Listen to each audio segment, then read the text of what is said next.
শীতকালের সন্ধ্যা একটা কিছু তো খেতেই হবে। আর সন্ধ্যায় একটা মুখরোচক স্ন্যাক্স না হলে কিন্তু হয় না।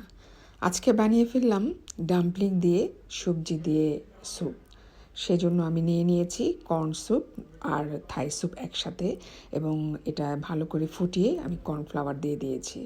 একটু চিকেনও দেওয়া ছিল। এখন এই পর্যায়ে আমি ডাম্পলিংগুলো দিয়ে দিব যখন স্যুপটা ভালো মতো ফুটে যাবে। ডাম্পলিংগুলো এই ফুটন্ত স্যুপেই সিদ্ধ হয়ে যাবে, এবং তারপরে আমি আস্তে আস্তে ডিম ভেঙে দিয়ে দিচ্ছি। ডিমটা খুব আস্তে আস্তে দিতে হয় স্যুপে, এটা সবাই জানে। সেই সাথে অ্যাড করব শীতকালীন সবজি যা যা পাওয়া যায়। আজকে আমার কাছে ছিল ফুলকপি, পালং শাক, ব্রোকলি। আর ব্রোকলিটা আমি লাস্টে দিয়েছি, ব্রোকলিটা আগেই ভাপানো ছিল। ব্রোকলিটা যাতে কালারটা ঠিক থাকে সেজন্য আমি সবার শেষে দিলাম। তো হয়ে গেল আমার মজাদার একটা মিক্সড সবজি আর তার সাথে ডাম্পলিং স্যুপ, সাথে ডিমও আছে। অনেক হেলদি, অনেক ইয়াম্মি।